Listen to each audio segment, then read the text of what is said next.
You may or may not be surprised to learn that I actually had 4 Facebook accounts. The main one was for my wife so that she could have a husband in the Facebook world. The other 3 were accounts that I had set up for Don't Tread on Me and the Sons of Liberty Academy. I never really used them, but they were there.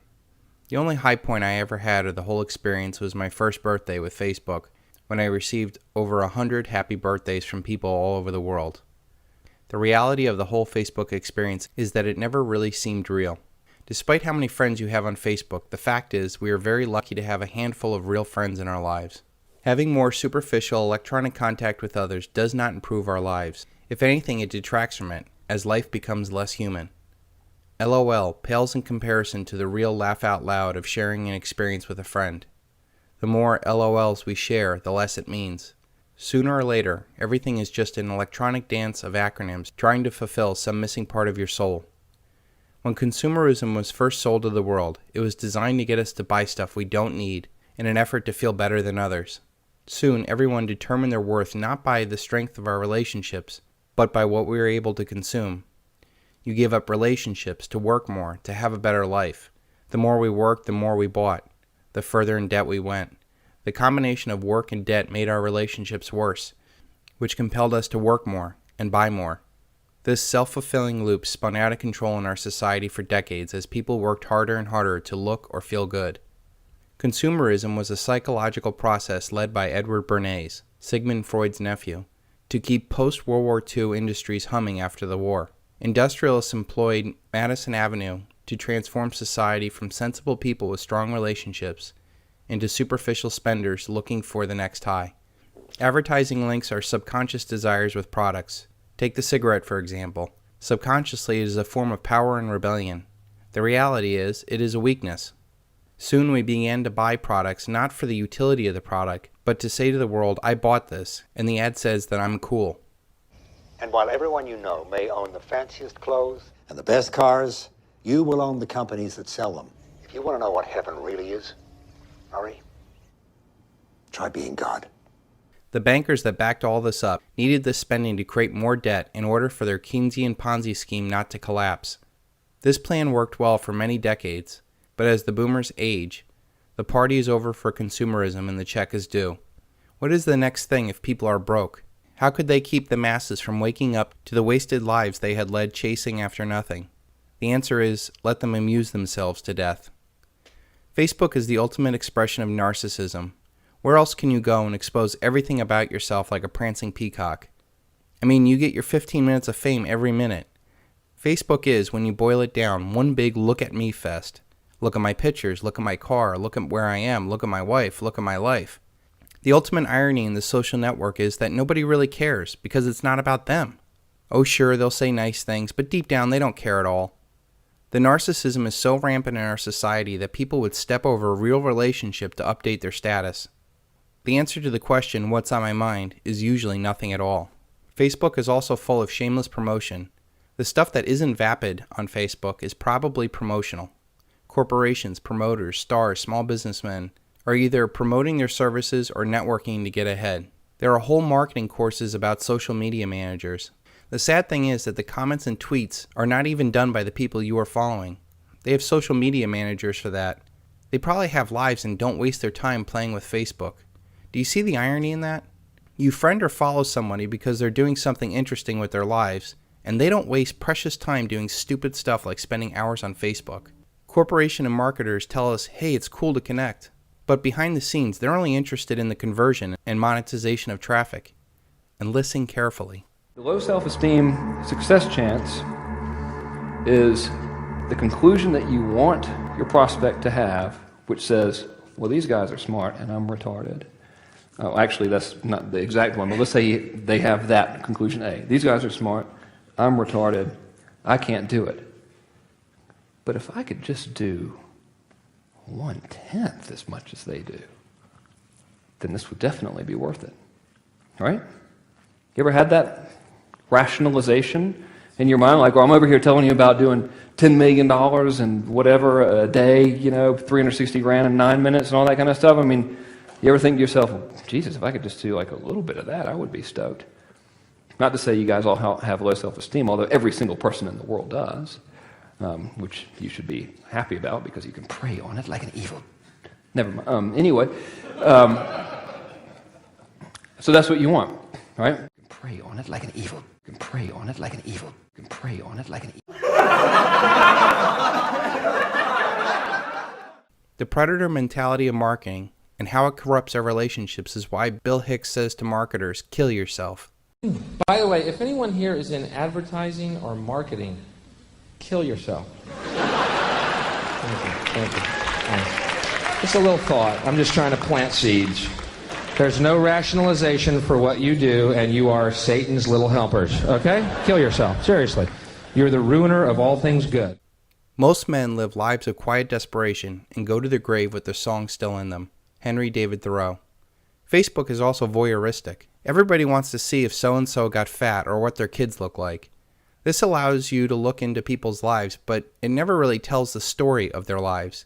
Behind all the smiles lies a quiet sense of desperation. It may be money issues or relationships or disease or work issues. We all have it.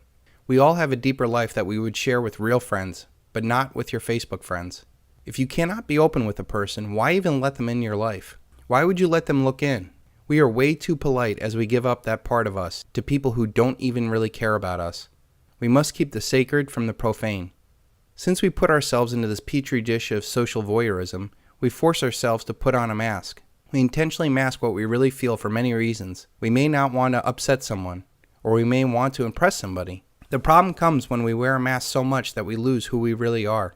This may stifle some desire to do something, or to be who you really want to be. Since we wear this mask, people who we do let into our lives only know the mask. Then you become too afraid to be who you really are, for fear of scaring them off. This ultimately leads to unfulfilling relationships or worse. Now, before you Facebook people get all upset, Facebook does have some good qualities. Yes, it is cool to connect with old friends and share pictures. Your Facebook life is reflective of your real life. Most of the people that are on Facebook have a life, and it doesn't consume them. Facebook is not the cause of these problems any more than pencils misspell words. Facebook is just an easy outlet for millions trying to find meaning or connection in their lives. The problem is, this kind of connection is superficial and unfulfilling. What Facebook is to emotional social fulfillment is what porn is to an emotional sexual fulfillment. Nothing beats the real thing. If you really want to connect with people, quit texting and commenting and pick up the phone and talk. Video chat is even better because so much of our communication is nonverbal. We can judge a person's emotions within seconds of seeing them. So much of our communication is lost through this electronic filter.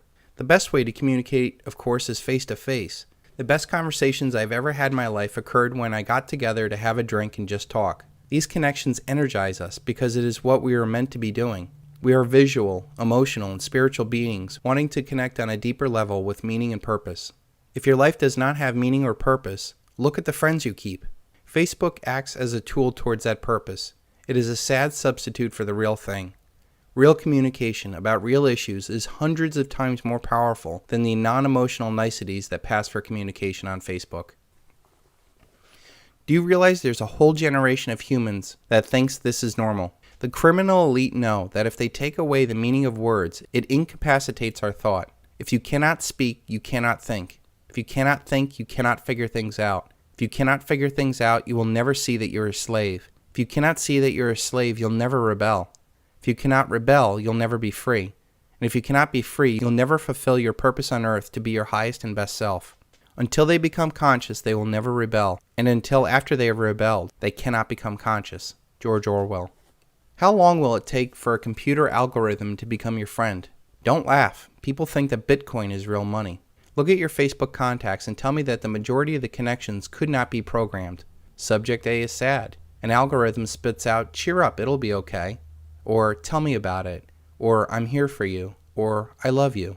If the contact is that vapid, and this is truly a narcissistic experience, who wouldn't like to have a bunch of yes men as friends? Mental masturbation to distract you from a hole in your life? The more this narcissism persists, the more it turns into psychopathic behavior in the real world. The biggest promoters are the ones making the biggest bucks. All of a sudden, people think psychopathic narcissistic behavior is the key to success. Look at some of the shows like Jersey Shore or Real Housewives. They are nothing more than the normalization of psychopathic behavior. People figure it's going on all around them and they think that it's the way it's supposed to be. Well, it's not. and we must keep this out of our lives. We have seen many people mistaken the attention and kind words from friends online and throw that against the people in your real life. Your wife isn't doing it for you? Well, you have girls online that think that you're the best thing since sliced bread. Your husband moody? Well, your ex-boyfriend recently divorced and is so supportive. These serve as temptations that we just don't need in our already stressful lives. This bleed into the real life is where the electronic experience gets dangerous. How many times have you been in the room with someone and they're checking their email while they're talking to you? The constant rush of connection has become all too prevalent in our lives. I fear if things don't change soon, we'll become isolated little bits of nothing. First, we became disconnected from nature and never really saw the amazing sight our world has to offer. We hardly look at the stars anymore and see how small we really are. Then the family got ripped apart when the father left home for a job to provide for his family. Then the wife had to enter the workforce to keep up with inflation and the Joneses. Now children are even separated from their friends from this electronic void of never knowing what a true friend is. What chance will they have in life? What kind of future are we building? Instead of seeing how small we are in the real world, we are pushed to us being the center of a narcissistic virtual world. Then there is the burnout experience from all this constant back and forth. Responding to people's comments, likes, and dislikes is tiring. Then you have to think, did I say this right? How will they take this? I can imagine at some point this becomes real work to balance all these quote-unquote friends. Everyone is always looking over your shoulder and all in your business. If anything, wouldn't it get boring? Don't we have anything better to do? One other thought I would like to explore is how many of your friends are because of circumstances or real friends. We are friends with schoolmates, coworkers, families, and neighbors by circumstances. They're in your life and they're agreeable enough to spend time with. For the most part, you never really get to know them, or you really don't want to get to know them.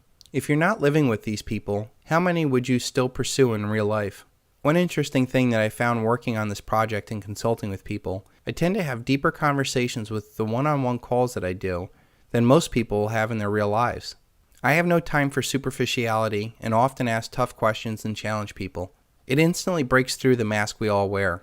It gets to the real issue and the real person asking it. I think once you get beyond the mask, you can become real friends and have deeper relationships.